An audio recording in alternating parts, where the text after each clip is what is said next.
to the Fair Lawn Chamber of Commerce Business Spotlight, where we introduce local businesses and their owners to the community and the world at large via social media. It's great to be here today. My name is Alan Cohen, and I thank the Fair Lawn Chamber of Commerce for giving me this time to interview these wonderful people of our community. Today's guest, she's the owner of Tender and Timely Daily Money Management that serves New Jersey and New York, keeping the daily finances running smoothly, saving you money and worry. The owner of Tender and Timely is Victoria Schrager. Good afternoon, Victoria. Thanks for joining. Hi, Alan. Thanks for having me. Oh, it's my pleasure. It's good to see you today. Thank you. You too. You too. You provide a wonderful service for the seniors of our community. And I think they need people like you and these services to help them as they get older. Could you tell us a little bit about your company, Tender and Timely Daily Money Management? Sure. So I started the company 3 years ago, and I started it because I was had been working in the city in corporate America for many, many years, and I worked in various companies. The last position I held was 10 and a half years as a business analyst for a health insurance company in the city. And I was ready to do something on my own, and I really wanted to make a difference with people directly. And I had always liked the senior community, so I thought I would work with seniors, and I thought I would do one-on-one computer assistance training with them. And one of my areas of expertise and interest is online banking, because I felt that was a great, and I still feel that it's a great pathway for people to continue their independence as long as possible. So I was kind of casting about for how I could start my own business, work with people, how I would get clients, how I would organize myself. And I spoke to someone who had a computer assistance business, and he was focused on seniors. And I told him that one of my passions is helping people get online and do online banking. And he said, well, have you heard of daily money management? Why don't you become a daily money manager? And I said, what's that? And so I Googled it, and I found that there was this association called the American Association of Daily Money Managers, and it's a national organization, and they're about 800 people in the organization. They have yearly conferences, and they undergird the profession of daily money management, which, of course, many people, when I tell them I'm a daily money manager, sort of look at me confused and dazed. And so the organization is trying to educate the public on, getting daily money management to be a household term, that, that's the name of the profession. And so we're out there. Most of us are independent. Some people have firms. And I started, when I found that there was this profession, I was ecstatic that, there was this profession out there. And so I immediately got myself involved in the association. I actually became the membership chair very quickly of the Greater New York chapter. And I started working with my first clients right away. And I had one of my most complicated cases, my first clients were my most complicated. So that's a long answer for your short question. Oh, that's terrific. So the AADMM is the abbreviation for it. Right. Is it an actual license itself, or is it just part of the? So there is a certification. Okay. The certification requires 1,500 practice hours. Oh, So I'm actually in the midst of taking my certification. So I finished my 1,500 hours. I did that about 6 months ago. I finished, and I have supplied the association with all the information, and I am waiting for them to give me a test date. So there's a test that you sit for. And once you've sat for the test, you are a certified daily money manager. And it's just, it's just a level of experience that shows that you're committed to the profession. that's great. I mean, 1,500 is a lot of hours. It's extensive. It took me, it took me about 2.5 years to get that. So yeah, it's quite serious. That's working with a client or clients to get that, or is that training also Oh involved? no, no, it doesn't include any kind of training that I took. Any hours that I spent educating myself or on, various classes about seniors and finances, none of those hours are recognized toward your certification hours. It is purely about sitting with clients and doing daily money management. Um, they do allow you to count some hours, like 250 of your hours can be from a volunteer position if you're helping someone do daily money management activities as a volunteer. So it doesn't all have to be paid hours, but they want the majority of it to be paid hours. So yeah, it took me about 2.5 years. And, that's inclusive. Some people, start to do their certification hours after they've already been working as a daily money management for several years. For me, I started as a daily money manager and I started counting from my first clients forward. So the one thing that was helpful in gaining those hours was that my first clients were two young men whose mother was ill and ultimately passed away, and um, her finances were in complete disarray. And there was a lot of work to do on her affairs while she was alive. And then when she passed away, I took the administration of the estate, and I followed through on all of her accounts. And there was a lot that I did so that these two young men would actually have uh, uh, her pension and all kinds of things that went on in this person's situation. And I did sell her house. I sold her car. I sold artwork. Uh, I um, I emptied the house out of various things. I gave a lot of things away to charity. So there was a lot that was, in that first case that I did build a lot of hours from that first case. But since after that, I started getting more clients, and over time, I was able to get that 1,500. That's great. So it sounds like, I mean, the services that I was looking at on your website is about bill paying, account reconciliation, budgeting, analysis of expenditures.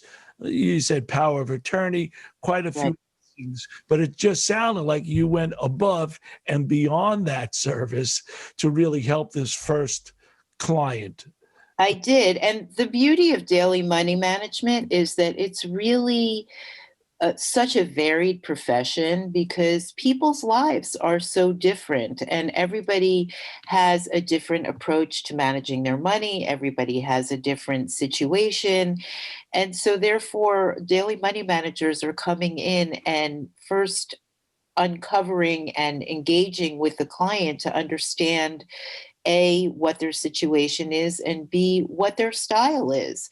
So the job or the role of a daily money manager is obviously paying the bills, keeping the administrative tasks of their day-to-day lives in check and running smoothly, but it's also to help people feel connected to what is going on in their lives financially, and to help them navigate as they age and as they come upon new challenges, to engage with them and keep them feeling connected and um, comfortable with things. That's very important. And so the job, it's really, it's such a varied job, or profession, I should say. And it's very, very gratifying because each person, when they feel they're being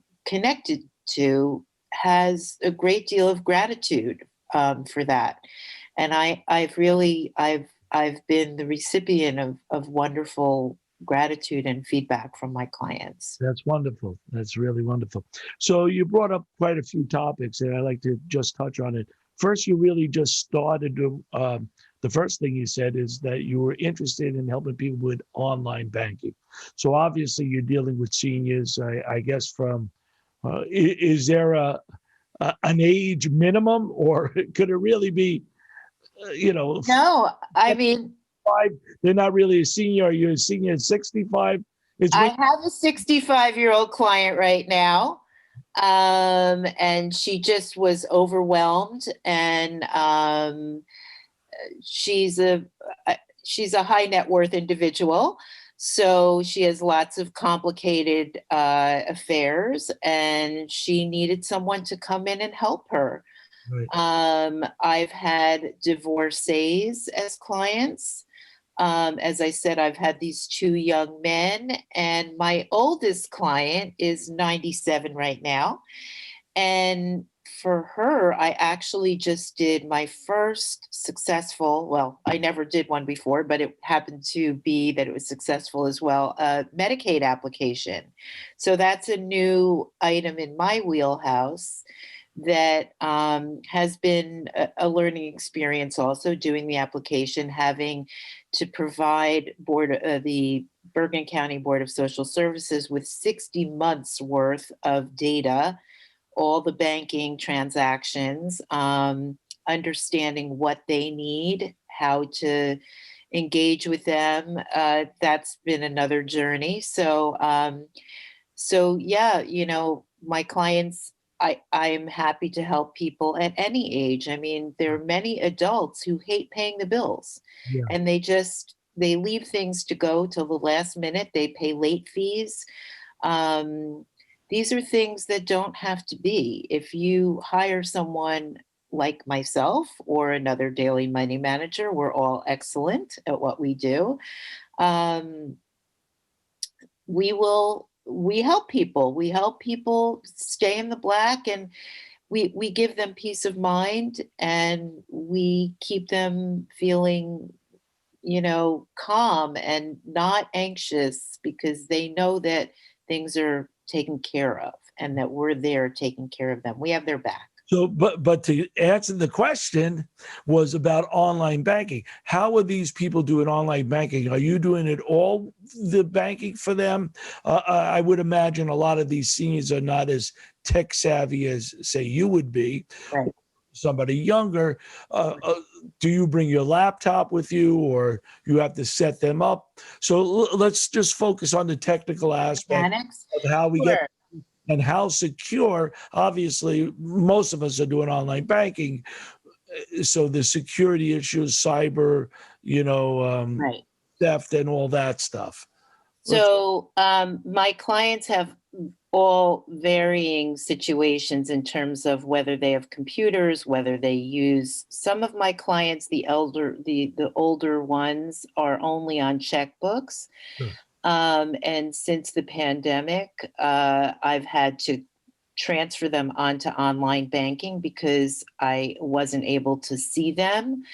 Um, so I banked with them by creating logins for them and telling them what I would see, and having them tell me what the mail was, what the bills were. So every situation was different. I have some clients who are computer savvy and they take care of things with their computers, but they want me to do the bill paying, or they just want me to set them up and get them rolling and monitor with them once every couple of weeks. Every situation is different.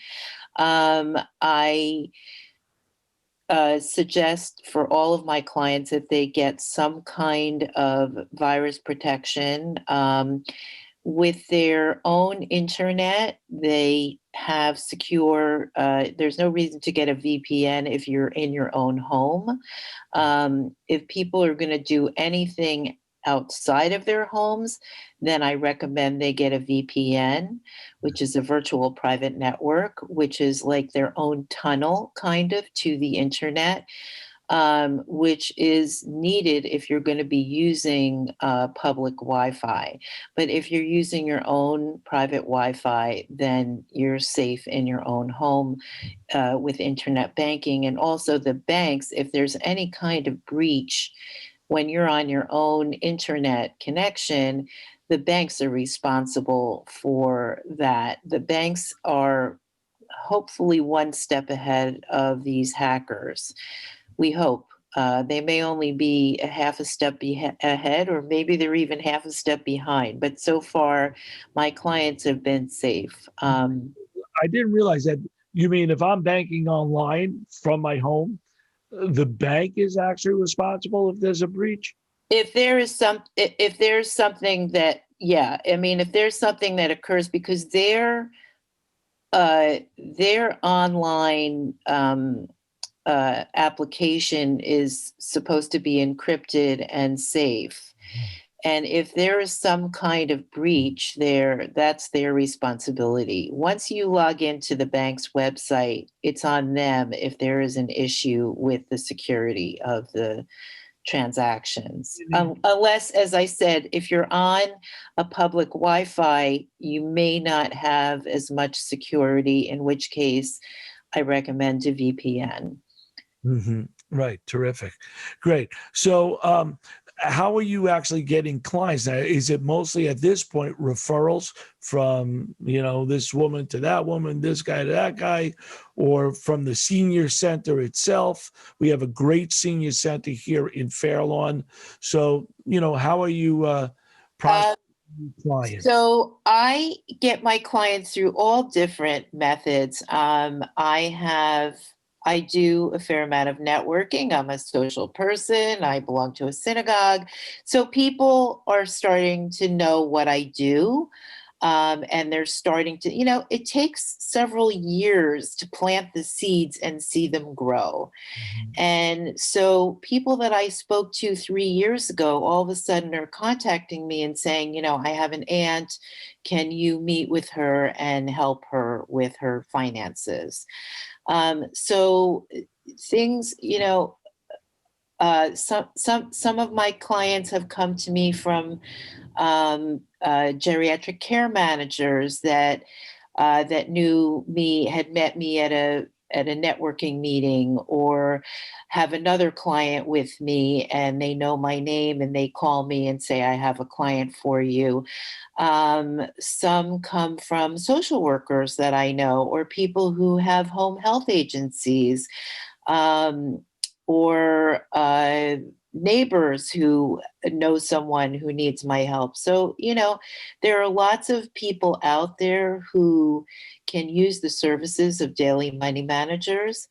And as I said, the profession in the name of daily money management is not so well known, but it's starting to become more evident to people that there's someone out there like myself who can help them when they're dealing with overwhelming paperwork, finances.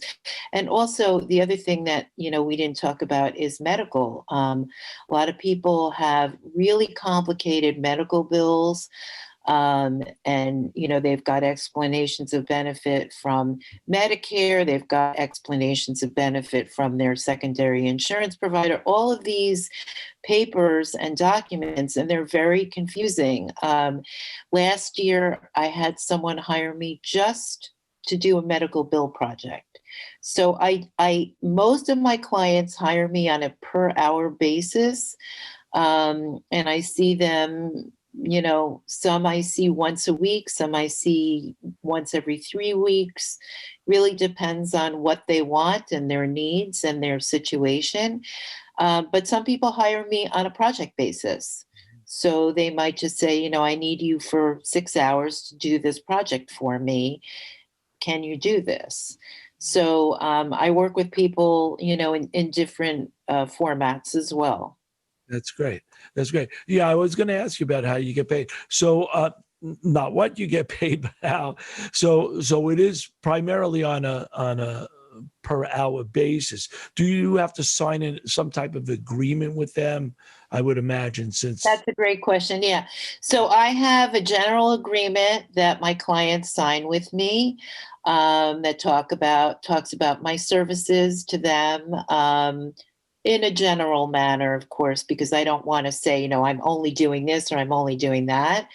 Um, and then I have a confidentiality agreement that I sign with them that indicates, that I'm going to have access to sensitive information of theirs. For example, their social security number, their birth date, bank account information, et cetera, et cetera. So, because I'm also, not just working with them, I'm also liaising with their professionals in their lives. So their accountants, their lawyers, their certified, financial advisors. So, I am, and I would never do that even after they sign confidentiality agreements with me. I don't contact anyone unless I speak to them first about their case and make sure that the client is in agreement with me to contact these professionals who are their, advisors. So yeah, and then I have another agreement about, pretty much another sort of internet based agreement, saying that I'm going to be going online, and that, they need to recognize that some of this information will be on a computer. yeah, great. So they have to be comfortable. So here I am. I'm a senior. Somehow somebody referred you to me. My books are a mess. Where do you start? You start one bank account at a time, or looking at the whole picture, try to narrow it down. What's your process of straightening out? It could be that they are, that they have everything in order, but I'm sure there's many people that have nothing in order, or a lot of things out of place. So I'm the new referral. How do you approach it at first? So my first step is the low hanging fruit, and that's going to be paying whatever bills are due immediately. Yeah. Okay, that's my first priority, is to staunch the flow of late payments. So I'm going to first look at all of the bills that we have and make sure, and if I can't find them, then I start asking, where's the PSE&G? And if we don't have it, then, so each type of bill, I've got a checklist of all of the types of bills that I'm looking for with my clients. And I'm going to start to bump down that whole list and make sure that Whatever we have to pay today is paid today. Whatever is late, I'm going to talk to them and start making calls to see if I can recoup some of those late fees that we're paying. Well, So you would basically, I'm sorry, you would actually contact the credit card company for them and absolutely. so and so. Absolutely. They sell And the- it's getting more complicated with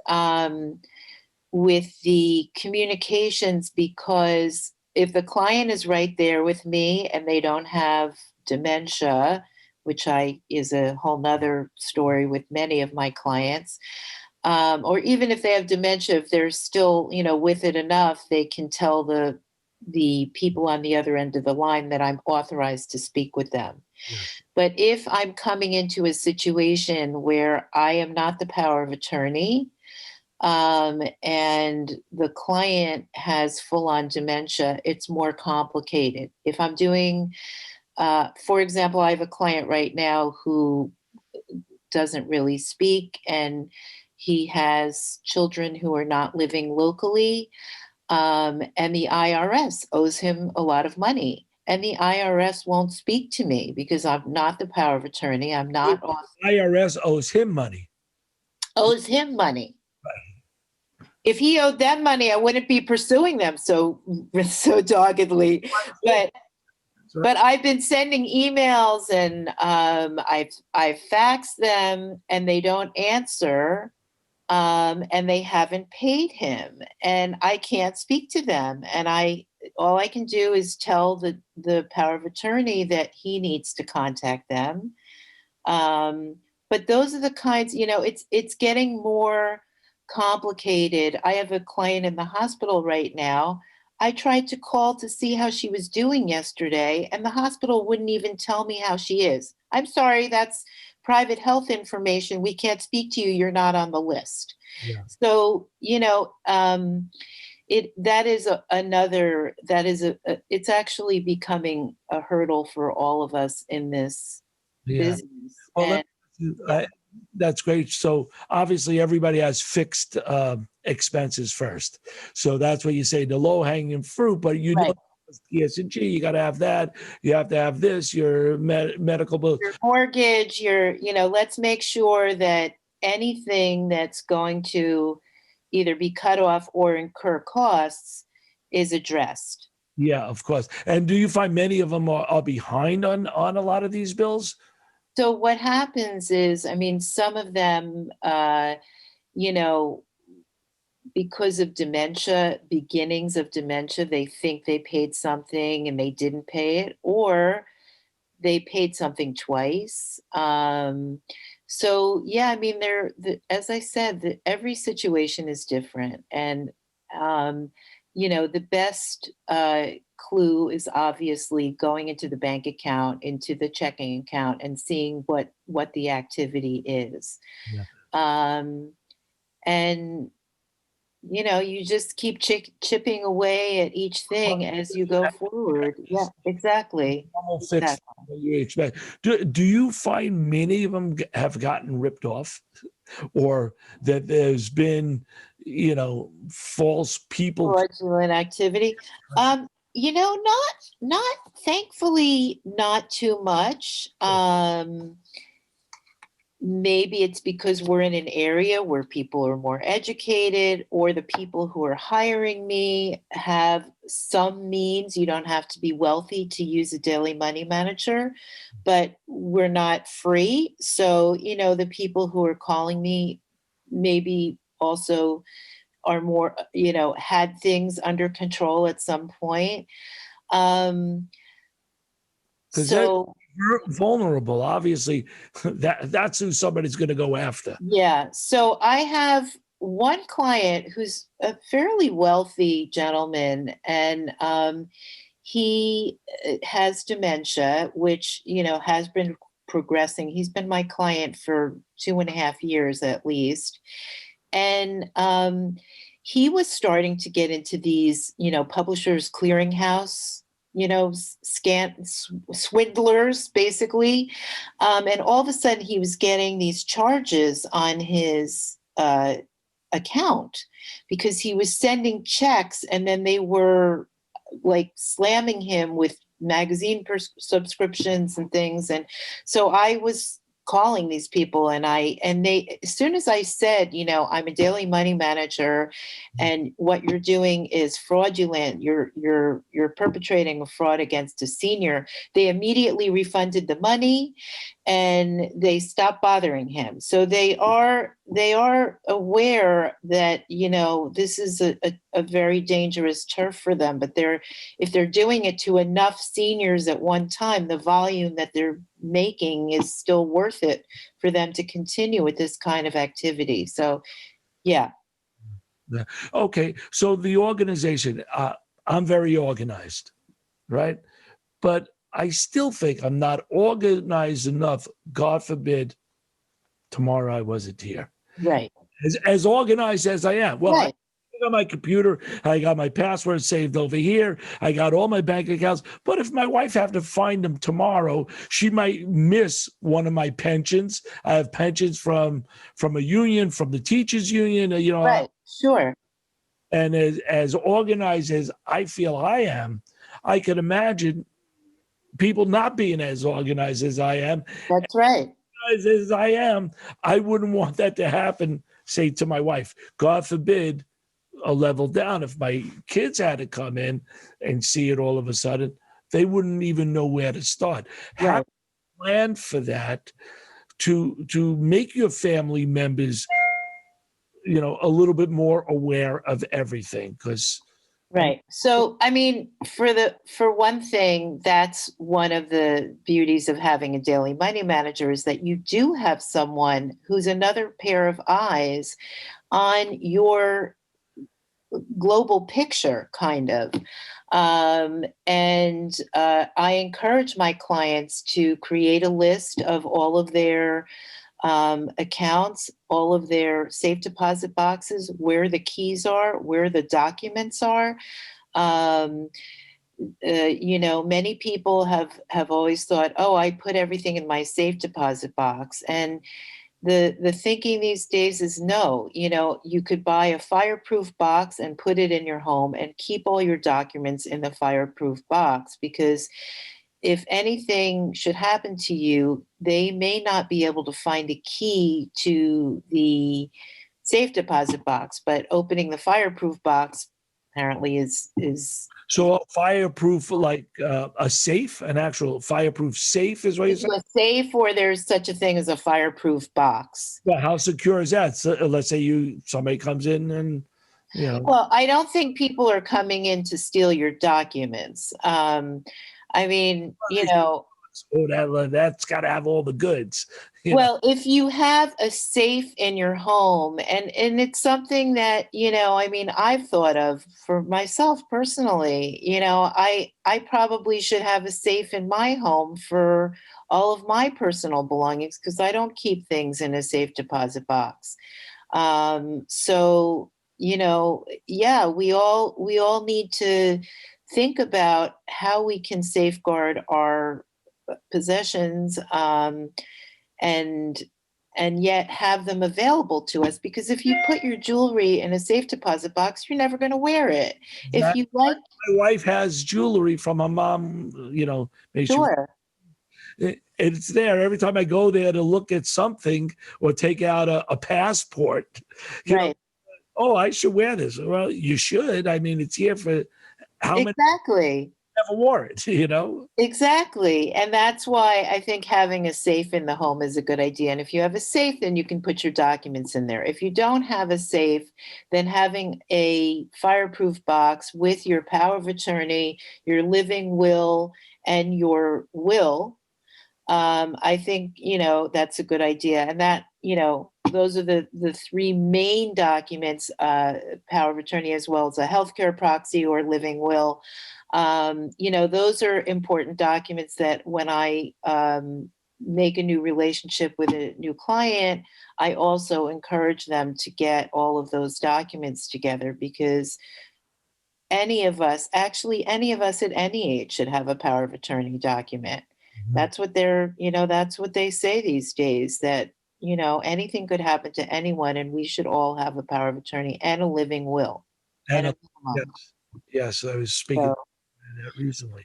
Okay, so and then put it in that safe and Put it right. And then let somebody know where you're keeping this, that let somebody in the family know, like, I have a firebox, this is where I keep it, and here is where I have the key to it, or here's the combination to it.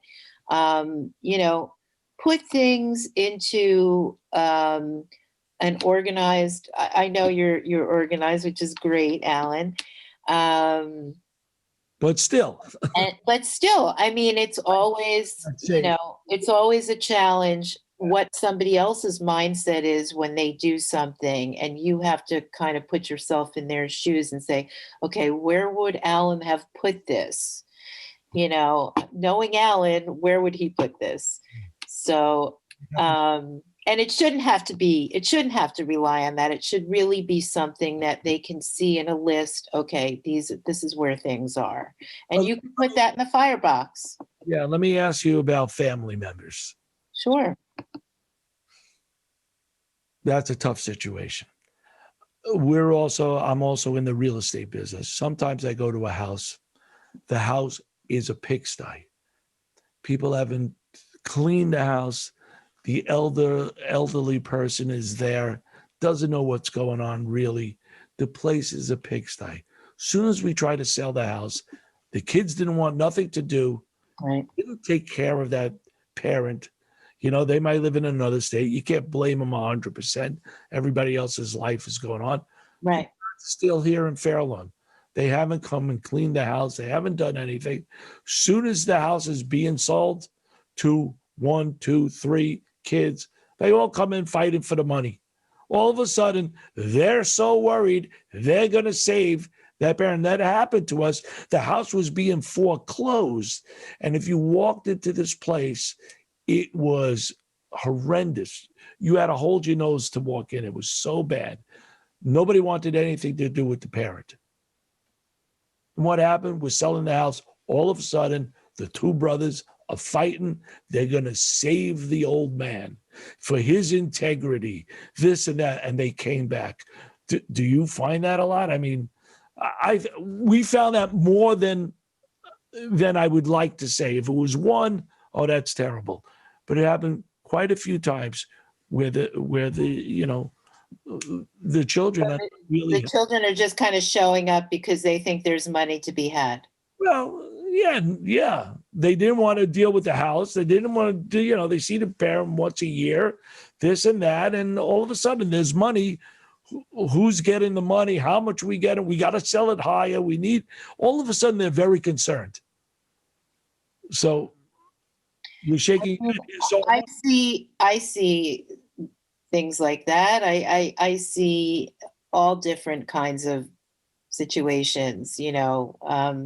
It happens in every family. There's so many different scenarios of how family dynamics work and how money impacts the relationships. And I try to be there for my client. My client is the relationship that I have to maintain. And I try to protect my clients as much as I can. do you have, obviously, if they're elderly and starting with dementia, do you need permission from that child to sign something with them because they're not cognizant enough? Yeah. So if a person has dementia, I want them to have a power of attorney. I can't work with someone with dementia unless they have a power of attorney, because that is, I mean, it's just not ethical. I wouldn't be comfortable in that role. I like it when there is a power of attorney and or a child who knows that I'm there with their parent, because that makes me know that there are other people who are caring for this person as well, and that they have their well-being at heart. And I much prefer that to working with someone who is, starting to have big problems in their as they're aging and doesn't have a healthcare advocate and somebody who's that sort of then falls to me, um, and puts me in a little bit of a situation. So I prefer when there is a power of attorney, and I do work very closely with many family members, and several of the testimonials that I have are from the family members who are talking about how I have helped their families so much. Right. So So as we're wrapping it up, I know you are a member of the Fair Lawn Chamber of Commerce. um, How long have you been a member?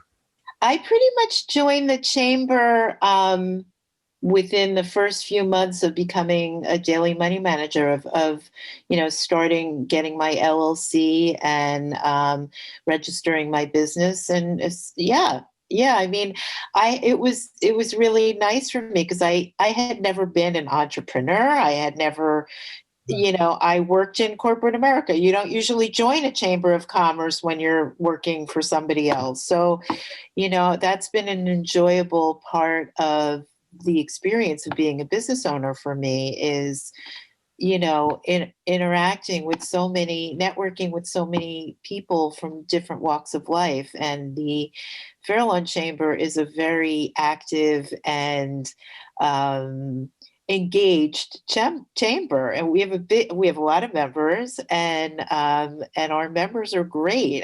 I've worked several of the street fairs for the chamber, and um, also, I mean, just for the town of Fairlawn, I've spoken at the library a few times about avoiding fraud, and at the senior center. So when things start up at the senior center again, I will start to get more involved there again. And I'm happy Yeah, to. it's wonderful to have you as one of. And of course, the networking is obviously the main reason most of us join. So that's how we met. That's how I meet everybody else, and it does keep you a little closer, and also understanding what everybody else does, liking the people that you're working with, and just knowing a little bit more about them. Absolutely, absolutely. And Last question I left out about isolation. I hate to get back into a deep conversation, but a lot of these people must be feeling very isolated during COVID. so that's for certain what's happening. But I haven't seen several of my clients in a year. I've spoken with them on the phone, but I haven't been to their rooms. Some people are in facilities, and I haven't. I've seen them because I visited them in the warmer months when we could sit outside. Since the winter began, I haven't been able to see at least three of my clients that I can think of off the top of my head. And some of them are very isolated, and some of them are lonely. And um, if they have dementia, that's even worse for them because they don't have enough stimulation to take their minds off of things, and they're perseverating on things that are. Them healthier, obviously. Right. So it's been very devastating for the senior community, and I just, even if I don't have any work to do for them necessarily, I call them regularly and connect with them just to be there, and I love my clients, so it's been, it's just something that I do to stay connected with them and make sure they're okay. Great. That's terrific. Uh, it was really a great interview. We learned a lot about your company, this new daily money management that I'm sure many people don't know about. Right. It is a terrific service for our seniors in our community and anywhere. So I like to thank you very much, Victoria, for taking the time with us and, shedding a little bit of light on you, yourself, and also on your business. So, Thank you, Alan. It was great. Thank you. yeah, my pleasure. So today we spoke with Victoria Schrager. She is the owner of Tender and Timely Daily Money Management here in Fair Lawn, New Jersey, and a member of the Fair Lawn Chamber of Commerce. I'd like to thank her. I'd like to thank everybody for listening in. This has been the Fair Lawn Chamber of Commerce Business Spotlight. Again, my name is Alan Cohen. I am on the board of directors for the Fair Lawn Chamber of Commerce, and it's been a pleasure speaking today. Thank you.